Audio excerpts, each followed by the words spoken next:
इस कंसल्टेशन के बाद में और साथ ही साथ जो जॉइंट कंसल्टेटिव मैकेनिज्म है सेंट्रल गवर्नमेंट के एम्प्लॉयज का JCM, उसके साथ मल्टीपल मीटिंग्स, फिर दुनिया के कई देशों में किस तरह की स्कीम्स है, किस तरह के सिस्टम्स है, वो भी देखा। फिर भारत की जो अर्थव्यवस्था है और केंद्र सरकार का बजट है उसको समझने के लिए रिजर्व बैंक ऑफ इंडिया के साथ, वर्ल्ड बैंक के साथ, सबके साथ कंसल्टेशंस हुए और इस कंसल्टेशन के बाद में एक यूनिफाइड पेंशन स्कीम का रिकमेंडेशन इस कमेटी ने किया और आज प्रधानमंत्री श्री नरेंद्र मोदी जी की अध्यक्षता में यूनियन कैबिनेट ने यूनिफाइड पेंशन स्कीम को अप्रूव किया है, इसको अनुमोदित किया है और ये स्कीम अभी आने वाले समय में लागू होगी। इस स्कीम के 5 पिलर्स हैं। सबसे इंपॉर्टेंट विषय था कर्मचारियों की तरफ से कि हमें अश्योर्ड अमाउंट एक चाहिए, जो बहुत लॉजिकल और वाजिब रिक्वायरमेंट था।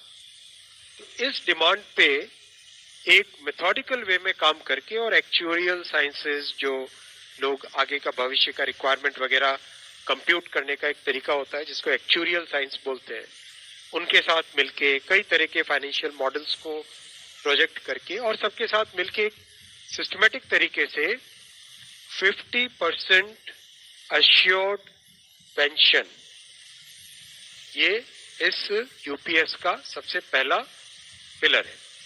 इसकी डिटेलिंग देखनी चाहिए हमें। जो ये अमाउंट मिलेगा वो रिटायरमेंट से पहले के 12 महीनों की एवरेज बेसिक पे का 50% होगा। मैं रिपीट कर रहा हूं, अश्योर्ड पेंशन का जो अमाउंट है that will be the average of basic पे ऑफ 12 मंथ्स बिफोर सुपर एनुएशन, उसका 50% होगा। और इस फुल पेंशन के लिए जो क्वालिफाइंग सर्विस रहेगी वो रहेगी 25 इयर्स, यानी 25 वर्ष तक अगर किसी ने काम किया है, सेवा की है, तो उसको फुल पेंशन यानी जो ये अश्योर्ड पेंशन का अमाउंट है वो मिलेगा। 25 साल से अगर कम है लेकिन 10 साल से ज्यादा है तो उसमें प्रोपोर्शनेट पेंशन रहेगी, प्रो रेटा वो पेंशन का अमाउंट बनेगा।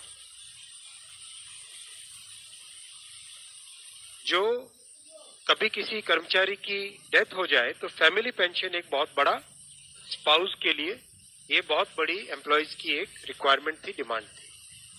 तो सेकंड पिलर इस यूपीएस का है अश्योर्ड फैमिली पेंशन।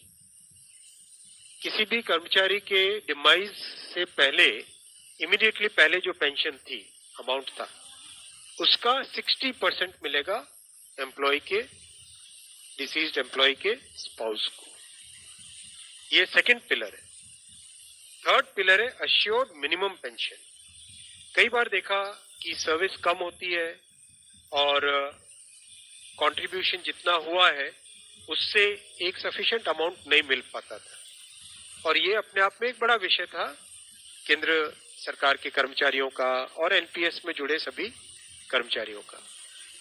इसीलिए एक minimum assured pension, assured minimum pension 10,000 rupees per month, वो इसमें यूपीएस में थर्ड पिलर ये रखा गया है। इसके साथ आगे वाले पॉइंट को जोड़ के करेंगे तो अगर डीएनएस रिलीफ यानी महंगाई से रिलेटेड रिलीफ जो मिलेगी तो वो आज की तारीख में होते होते करीब 15,000 रुपए पर मंथ हो जाती है, which is a substantial relief part of this entire pension system. Fourth pillar है इन्फ्लेशन के साथ इंडेक्सेशन। जैसे केंद्र सरकार के एम्प्लॉयज के लिए सैलरी में डीएनएस अलाउंस होता है, उसी पैटर्न पे जो इंडेक्स है, सेम इंडेक्स को यूज करके all India consumer price index for industrial workers, इसको यूज करके assured pension, assured family pension और अश्योर्ड मिनिमम पेंशन, इन तीनों के तीनों जो आपने पिछले पेज पे तीनों पिलर्स देखे, assured pension, assured family pension और अश्योर्ड मिनिमम पेंशन, इन तीनों के ऊपर इन्फ्लेशन इंडेक्सेशन डीएनएस रिलीफ के बेसिस पे मिलेगा। डी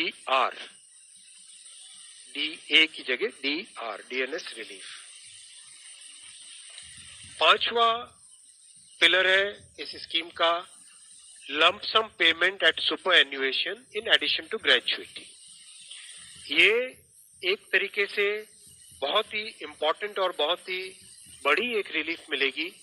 जब सुपर एन्युएशन होता है तो उसके बाद में इंसान अपनी लाइफ को प्लानिंग जिस तरह से करना चाहिए तब कई बड़े खर्चे आते हैं, इसलिए ये लंप सम एक अमाउंट तय किया गया। ये है कि हर 6 महीने की सर्विस के लिए मंथली एमोल्यूमेंट्स विच मीन्स पे एंड DA कंबाइंड उसका 10% अमाउंट। तो ये एक अपने आप में सब्सटैंशियल एक अमाउंट रह जाएगा। जैसे मान लीजिए किसी का 30 इयर्स की सेवा है तो उसमें करीब करीब 6 महीने की सैलरी, समरतन साहब दैट्स करेक्ट ना, करीब करीब 6, तो उसको 6 महीने की इमोल्यूमेंट्स जो उसकी रहेगी पे प्लस DA मिला के वो एक लमसम अमाउंट की तरह मिलेगा। ये 5 पिलर्स को लेके आज यूनिफाइड पेंशन स्कीम अप्रूव हुई है। ये स्कीम केंद्र सरकार के करीब 23 लाख कर्मचारी, करीब 23 लाख एम्प्लॉइज हैं, उनको इसका बेनिफिट मिलेगा। ऑप्शन रहेगा, कोई अगर एनपीएस में रहना चाहे तो एनपीएस में रह सकता है, यूपीएस में ऑप्ट करना चाहे which is naturally a very attractive scheme तो उसमें ऑप्ट कर सकता है। प्लस राज्य सरकारें अगर इसी फ्रेमवर्क को, इसी आर्किटेक्चर को यूज करना चाहे तो राज्य सरकारें भी इस आर्किटेक्चर को यूज कर सकती है।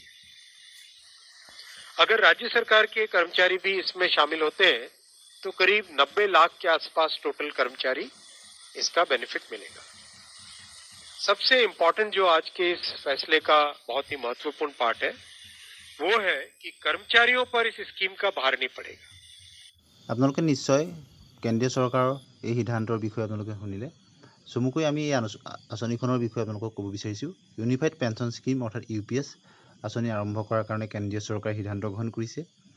NPSত থাকিব নে UPS পেঞ্চন আঁচনিৰ অন্তৰ্ভুক্ত হ'ব, কেন্দ্ৰীয় চৰকাৰৰ কৰ্মচাৰীয়ে নিজেই গ্ৰহণ কৰিব পাৰিব সিদ্ধান্ত। পৰৱৰ্তী সময়ত অৱশ্যে এই সিদ্ধান্ত ৰাজ্য চৰকাৰসমূহলৈ তেওঁলোকে ল'ব পাৰিব বুলি ইতিমধ্যে আপোনালোকে তেখেতে ঘোষণা কৰিছে, আপোনালোকে শুনিছে।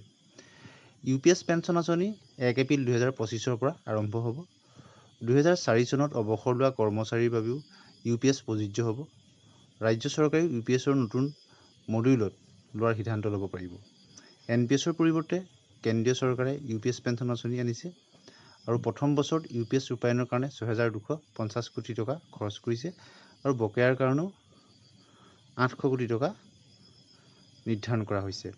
গতিকে আপোনালোকে এই আঁচনিখনৰ বিষয়ে গম পালে আৰু পৰৱৰ্তী সময়ত এই UPS পেঞ্চন স্কিমৰ বিষয়ে সবিশেষ তথ্য আপোনালোকক দিবলৈ আমি চেষ্টা কৰিম।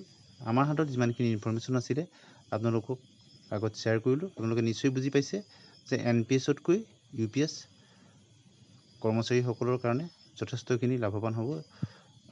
অৰ্থাৎ ইয়াত এচিউড পেঞ্চন থাকিব, এচিউড ফেমিলি পেঞ্চন থাকিব আৰু 5টা যি পিলাৰৰ কথা কৈছে আপোনালোকে সেই 5টা পিলাৰৰ কথা গম পালে। আৰু সম্পূৰ্ণ বেনিফিট পাবৰ কাৰণে 25 বছৰ চাকৰি কৰিব লাগিব আৰু 10 বছৰতকৈ অধিক হ'লে প্ৰপ'ৰ্চনেট পেঞ্চন পাব। ঠিক একেদৰে গ্ৰেচুইটিৰ সলনি এটা নতুনকৈ পইচা দিয়াৰ কথা কোৱা হৈছে। আপোনালোকে এই সকলোকেইটা কথা বুজি পালে। গতিকে পৰৱৰ্তী সময়ত আমি অধিক তথ্য লৈ এই সম্পৰ্কত আপোনালোকলৈ তথ্য দিবলৈ চেষ্টা কৰিম। আপোনালোকে আপোনালোকৰ মতামত কমেণ্ট ছেকশ্যনত জনাবলৈ নাপাহৰিব।